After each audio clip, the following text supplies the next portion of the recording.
Hello, word nerds! I know Christmas was a long time ago now, but I want to talk about my book haul from Christmas.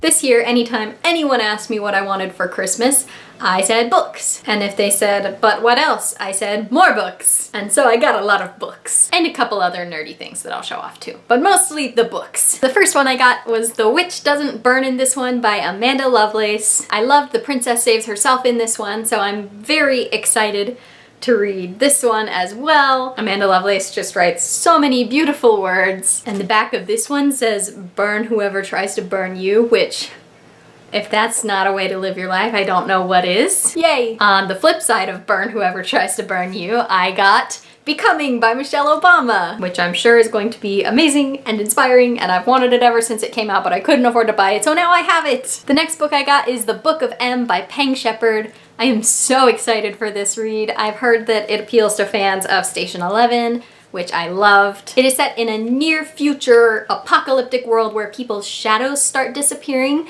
and once their shadows disappear, they get interesting magical powers but lose all of their memories. I am really excited for this one. I'm gonna say that about every book because people asked me which books I wanted and I told them a bunch, and this was one of them. The next one that I've been really excited for that seems just right up my alley is The Dark Descent of Elizabeth Frankenstein by Kiersten White.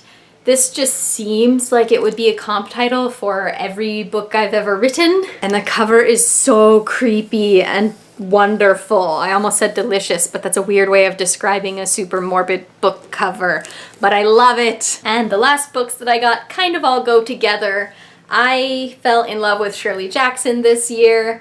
I had not read any of her stuff before, aside from The Lottery, but you know, you read it in high school and it's just one of all those other short stories you've had to read, and I enjoyed it, but you know, high school. So this year I read a ton of stuff by her and I've loved it, and I was so excited to get some of the books that I had read. We Have Always Lived in the Castle and The Haunting of Hill House, as well as a book of short stories which I had not read yet, The Lottery and Other Stories. I'm a little less than halfway through it right now, and it is just so dark and so creepy in like an unsettling way, and I love it. I feel pretty confident that I'm going to love everything she has written. This Christmas I also got some nerdy things which I'm very excited about. One of the upsides of having a lot of family members, because lots of people know I like Harry Potter, I got not one but two Deathly Hallows desk lamps, so my all-powerful immortality can be well lit. I bought myself the Clever Fox planner, which I've talked about a lot already, so I'm not gonna bore you with the details, but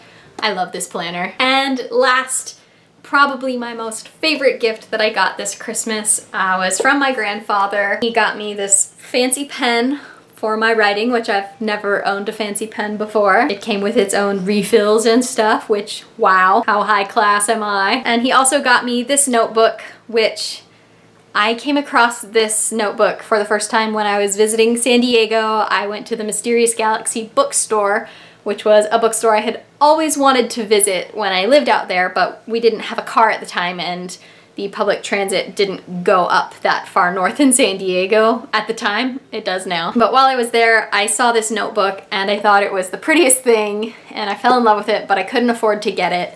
And so I found it on Amazon and just kind of checked out the price there. It was the same, and so I figured if I got any Christmas money or something, I would buy it. And my grandfather saw that I had looked at it and that I had expressed interest in it, and he got it for me. I still think it's a beautiful notebook, but now it also reminds me of how privileged I am to have family members who are so supportive of my writing and who believe in me, and I absolutely cannot wait to start drafting new story ideas in this. Let me know if you've gotten any interesting books or nerdy things lately. Also, don't forget to tune in this Sunday at 7:30 p.m. Eastern Time for our usual live chat. I cannot wait to see you all then, and until then, stay nerdy.